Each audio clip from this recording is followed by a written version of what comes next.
வெறும் 17 நாள்ல இங்கிலீஷ் பேச முடியுமா? கண்டிப்பா முடியும். ஏன்னா என்னுடைய பிரெஞ்சு நண்பர் ஒருத்தர் வெறும் 17 நாள்ல பிரெஞ்சு ஒண்ணுமே தெரியாம பேஸ்ல இருந்து ஆரம்பிச்சு கம்ப்ளீட் ஃப்ளூவன்ட் பிரெஞ்சு பேசுற அளவுக்கு வந்தார் வெறும் 17 நாள்ல. அதே டெக்னிக்ஸ் ஃபாலோ பண்ணி அவர் ஃபாலோ பண்ண அந்த 10 டெக்னிக்ஸ் ஃபாலோ பண்ணி நீங்களும் உங்களுடைய இங்கிலீஷை டாப் லெவல் கொண்டு போகலாம் வெறும் 17 நாள்ல. அந்த 17 நாள் முடிவில் அவருக்கு ஒரு அற்புதமான ஒரு சம்பவம் நடந்துச்சு.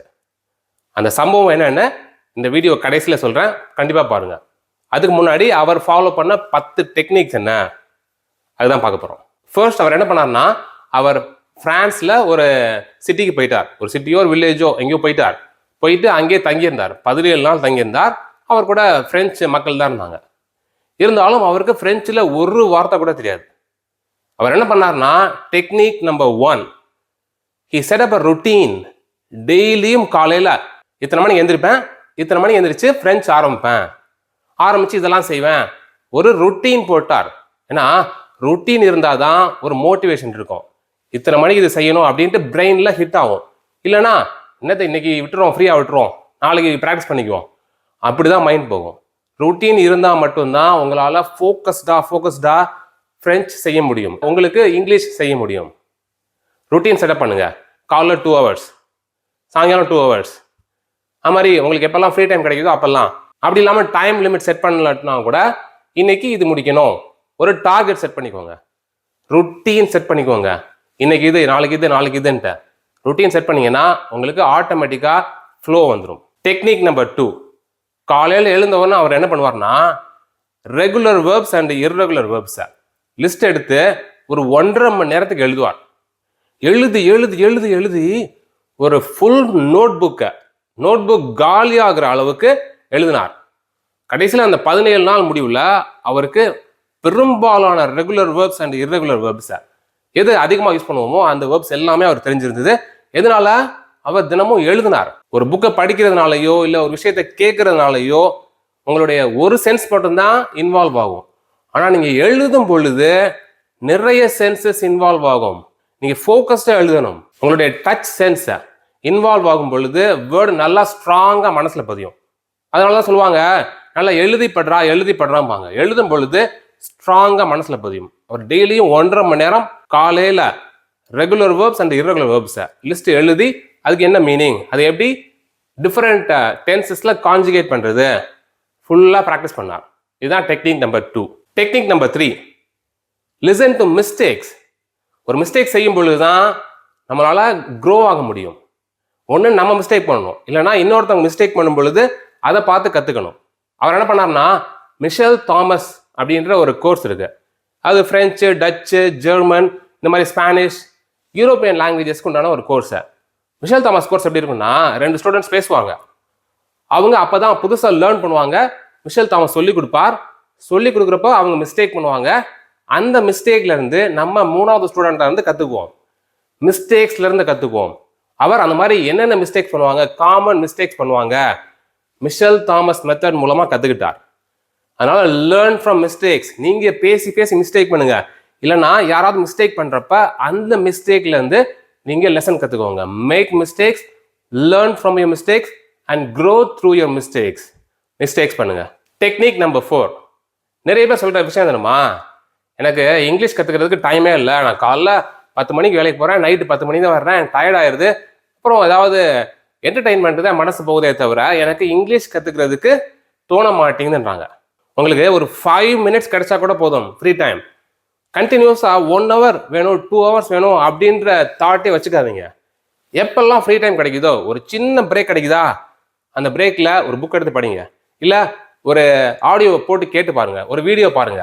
சங்காக பண்ணீங்கன்னாவே அது அப்படியே அக்யூமுலேட் ஆகிட்டே போய் உங்களுடைய நாலேஜ் பயங்கரமாக க்ரோ ஆகும். டெக்னிக் நம்பர் 5, அவர் ஃப்ரெஞ்ச் சாங்ஸ் கேட்பார். ஒரு விஷயத்தை வேகமாக கற்றுக்கணும்னா நமக்கு பிடிச்ச விஷயங்கள் மூலமாக கற்றுக்கணும். சாங்ஸ் கேளுங்க, இங்கிலீஷ் சாங்ஸ் கேளுங்க. மியூசிக் எல்லாருக்குமே பிடிக்கும், மியூசிக் பிடிக்காத ஆள் இருக்கவே மாட்டாங்க. மியூசிக் கேளுங்க. மியூசிக்னா வெறும் மியூசிக் கிடையாது, லிரிக்ஸோட இருக்க இங்கிலீஷ் சாங்ஸ் கேட்குறப்போ அவங்களுடைய ஆக்சென்ட் எப்படி இருக்கு, லிசனிங் ப்ராக்டிஸ். ஒர்க் பண்ணால் கூட சாங்கை போட்டு ஒர்க் பண்ணீங்கன்னா அது உங்கள் காதில் கேட்டே இருக்கும். எந்நேரம் ஓடணுங்க. எப்பெல்லாம் உங்களால் முடியுமோ உங்கள் ஆஃபீஸில் பாட்டு கேட்டுட்டு வேலை பார்க்க முடியுமா, பாட்டு கேட்டுட்டு வேலை பாருங்க. வீட்டில் பாட்டு கேட்டுட்டே சமைங்க. வீட்டில் பாட்டு கேட்டுட்டு ஏதாவது ஒர்க் பண்ணுங்க. எந்நேரமும் இங்கிலீஷ் சாங்ஸை ஓட விட்டுட்டே இருங்க. அவங்களோட ஆக்சென்ட்டுக்கு அடாப்ட் ஆகுங்க. இங்கிலீஷ் வேர்ட்ஸை புரிஞ்சுக்குவீங்க. Technique number 6, expose yourself to English. அவர் என்ன பண்ணார்னா ஃப்ரெஞ்சில் கம்ப்ளீட்டாக இம்மர்ஸ் ஆகிட்டார். எந்தெந்த வகையிலெல்லாம் அவரை ஃப்ரெஞ்சுக்கு எக்ஸ்போஸ் பண்ண முடியுமோ எல்லா வகையிலையும் எக்ஸ்போஸ் பண்ணிட்டார். என்ன மாதிரி எக்ஸ்போஸ் பண்ணார்னா reading, writing, listening, speaking.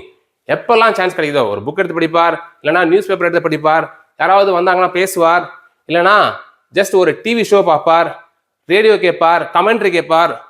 Just expose yourself to English wherever possible. எங்கெல்லாம் சான்ஸ் கிடைக்குதோ இங்கே மட்டும்தான் பண்ண முடியும் அப்படின்ற ஒரு ரெஸ்ட்ரிக்ஷன் வச்சுக்காதீங்க. எங்கெல்லாம் சான்ஸ் கிடைக்குதோ ஒரு சின்ன சான்ஸ் கிடைச்சா கூட அந்த இடத்துலையும் உங்களை இங்கிலீஷோட எக்ஸ்போஸ் பண்ணிக்கோங்க. எவ்வளவுக்கு எவ்வளோ அதிகமாக இங்கிலீஷ் உங்களுக்கு எக்ஸ்போஷர் கிடைக்குதோ அந்த அளவுக்கு ஃபாஸ்ட்டாக க்ரோ ஆவீங்க. அவர் எப்படி 17 நாள் அவரால் முடிஞ்சுது, அவ்வளோ எக்ஸ்போஷர் இருந்தது அவருக்கு. Technique number 7, children's book read பண்ணுங்க. அவரும் அதான் பண்ணார். முதல்ல எடுத்தோன்னா பெரிய ஷேக்ஸ்பியர் அளவுக்கு டெக்ஸ்ட்லாம் ரீட் பண்ணல, சில்ட்ரன்ஸ் புக் எடுத்து ரீட் பண்ணார். ஏன் சில்ட்ரன்ஸ் புக்னா, சில்ட்ரன்ஸ் புக் படிக்கும் பொழுது அதில் சிம்பிள் டெக்ஸ்டாக இருக்கும். குழந்தைங்களுக்கு simple words, simple sentences, simple structure, simple tenses, அதெல்லாம் குழந்தைங்களுக்கு ஈஸியாக புரியும். அதனால நீங்கள் எடுத்தோடனே ஹிந்து பேப்பர், அந்த இந்தியன் எக்ஸ்பிரஸ் அதெல்லாம் படிக்காமல் குழந்தைகளுக்கு உண்டான ஸ்டோரி புக்ஸ் படிங்க.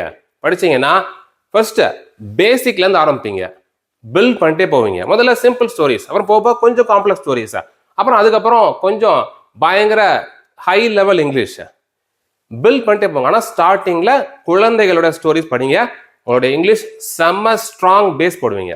Technique number 8, try out your own sentences. நீங்களே சென்டென்சஸ் அமைக்கிறதுக்கு முயற்சி பண்ணுங்க. அவர் என்ன பண்ணார்னா சும்மா ஒரு புக் படிக்கிறது, டிவி பார்க்கறது, எழுதுறது, அது மட்டும் இல்லாமல் அவராகவே சென்டென்சஸ் மேக் பண்ணுறதுக்கு முயற்சி செஞ்சார். டெய்லியும் பண்ணார். அவர் லேர்ன் பண்ணுற வெர்ப்ஸ் இருக்கு இல்லையா, ரெகுலர் வெர்ப்ஸ், இர்ரெகுலர் வெர்ப்ஸா, நவுன்ஸா, அப்புறம் என்னெல்லாம் கற்றுக்கிறாரோ அது எல்லாத்தையும் ஒன்றா போட்டு சென்டென்சஸ் மேக் பண்ணி அதையும் எழுதினார், அதையும் பேசி பேசி ட்ரை பண்ணார். அவராகவே சென்டென்சஸ் ஒவ்வொரு சுச்சுவேஷன்லையும் எந்த மாதிரி சென்டென்சஸ் மேக் பண்ணணும் ட்ரை பண்ணி பார்த்தார். Make your own sentences every single day, very important. Technique number 9, readymade answers. ஒவ்வொரு கேள்விக்கும் சில ரெடிமேட் ஆன்சர்ஸ் இருக்கும். இந்த கேள்வி கேட்டால் இப்படி தான் ரெஸ்பாண்ட் பண்ணணும், அந்த மாதிரி அந்த ரெடிமேட் ஆன்சர்ஸை அவர் ப்ரிப்பேர் பண்ணி வச்சுட்டார். அந்த மாதிரி ப்ரிப்பேர் பண்ணி வச்சதுனால யார் எந்த கேள்வி கேட்டாலும் டக்கு டக்கு டக்கு டக்குன்னு அதுக்கு ஆன்சர் பண்ண முடியும். யூஸ்வலாக கேட்கக்கூடியதாக இருக்கும், எப்படி இருக்கா, எங்கே போகிற, என்ன பண்ணுற, இதெல்லாம் ரெகுலர் கொஷின்ஸ். இந்த மாதிரி கொஷின்ஸுக்கு எப்படி ஆன்சர் பண்ணுறது, அதுக்கு என்னென்ன டெம்ப்ளேட் இருக்கு, என்னென்ன சென்டென்ஸ் ஸ்ட்ரக்சர் இருக்கு, அவர் மனப்பாடம் பண்ணல. இந்த மாதிரி கேள்விகள் கேட்டால் எந்த சென்டென்ஸ் ஸ்ட்ரக்சர் யூஸ் பண்ணணும், எப்படி பேசணும், அதுதான் அவர் புரிஞ்சுக்கிட்டார். மனப்பாடம் பண்ணாமல் சென்டென்ஸ் ஸ்ட்ரக்சர் எதுன்றதை தெரிஞ்சுக்கிட்டார், அதையே யூஸ் பண்ணார். ரெடிமேட் ஆன்சர்ஸ், அதை ட்ரை பண்ணி பாருங்க. டெக்னிக் நம்பர் 10, நீங்கள் பேசுகிறப்ப ஃபாஸ்ட்டாக பேசாதீங்க. பேசுனீங்கன்னா உங்களுக்கு திங்க் பண்ணுறதுக்கு டைமே கிடைக்காது. எப்போ உங்களுக்கு டைம் கிடைக்கும்னா ஸ்லோவாக நிறுத்தி நிதானமாக பேசுங்க. பேசுனீங்கன்னா ஒவ்வொரு சென்டென்ஸுக்கு நடுவுலையும் கொஞ்சம் கேப் விடுங்க. விடுறப்ப அடுத்து என்ன பேச போகிறோன்றதுக்கு நீங்கள் ப்ரிப்பேர் பண்ணலாம். ப்ரிப்பேர் பண்ணால் ஸ்ட்ராங்காக ஃப்ளூவெண்ட்டாக பேசுவீங்க, கான்ஃபிடென்ட்டாக பேசுவீங்க. Slow down, slow down. ரொம்ப ஸ்லோவாக பேசுங்க, நிறுத்தி நிதானமாக கேப் விட்டு பேசுங்க, யோசிச்சு பேசுங்க, ஃப்ளூவெண்ட்டாக பேசுவீங்க. நான் சொன்னேன் இல்லையா, அவருக்கு 17 நாள் முடிஞ்சு ஒரு சர்ப்ரைஸ் இருந்ததுன்னு. என்ன பண்ணார்னா 17 நாள் முடிச்சுட்டு ஒரு காஃபி ஷாப் போயிருக்கார். காஃபி ஷாப்பில் ஒருத்தரோட பேசியிருக்கார், ஃப்ரெஞ்சிலே பேசியிருக்கார். அவர் கேட்டிருக்கார், நீங்கள் எவ்வளோ வருஷமாக இங்கே இருக்கீங்கன்ட்டு. அவர் 17 நாள் ஆச்சு இங்கே வந்து, ஃப்ரான்ஸ் வந்து அப்படின்ட்டு இருக்கார். என்னது 17 நாள் தான் ஆகுதா? நான் கூட நீங்கள் 10 வருஷமாக இங்கே இருக்கீங்கன்னு நினச்சிட்டு இருக்கேன், அந்த லெவலில் பேசிகிட்டு இருக்கீங்களே அப்படின்னு இருக்கார். பாருங்க, ஒரு லாங்குவேஜை ஃப்ளூவெண்ட்டாக பேசுறதுக்கு ஒரு நேட்டிவ் ஸ்பீக்கரே நீங்கள் 10 வருஷமாக இங்கே இருக்கேன்னு நினச்சிட்டு இருக்கேன் அப்படின்னு சொல்கிற அளவுக்கு ஃப்ளூவெண்ட்டாக இருக்காருன்னா அதுக்கு என்ன காரணம்? He exposed himself to French as much as he could. எவ்வளவுக்கு எவ்வளவு அதிகமாக ஃப்ரெஞ்சை ஒரு நாளைக்கு 10 மணி நேரம் எஃபர்ட் போட்டிருக்காரு. 17 நாள் 170 மணி நேரம், குறைஞ்சது 170 மணி நேரம். நீங்களும் ஒரு 500 ஹவர்ஸ் ஒர்க் போடுங்க, எஃபர்ட் போடுங்க. போட்டிங்கன்னா உங்களுடைய இங்கிலீஷ் வேற லெவலுக்கு, டாப் லெவலுக்கு, பக்கா லெவலுக்கு போகும். உங்களுடைய இங்கிலீஷை இன்னும் பக்கவாக்கணுமா, செம ஈஸியாக்கணுமா உங்களுடைய ப்ராசஸை, ஈஸியாக கான்செப்ட்ஸ்லாம் புரிஞ்சுக்கணுமா, நம்முடைய பக்கா இங்கிலீஷ் கோர்ஸில் ஜாயின் பண்ணுங்க. எல்லா கான்செப்ட்ஸையும் ஒரு சின்ன குழந்தைக்கு புரிகிற மாதிரி எடுத்து சொல்லி உங்களுக்கு புரிய வச்சு உங்களை இங்கிலீஷில் பக்கா லெவல் கொண்டு போகும். பக்கா இங்கிலீஷ் கோர்ஸில் ஜாயின் பண்ணுறதுக்கு டிஸ்கிரிப்ஷனில் உள்ள லிங்க் கிளிக் பண்ணுங்கள், இல்லைனா அந்த வாட்ஸ்அப் நம்பருக்கு கான்டாக்ட் பண்ணுங்கள்.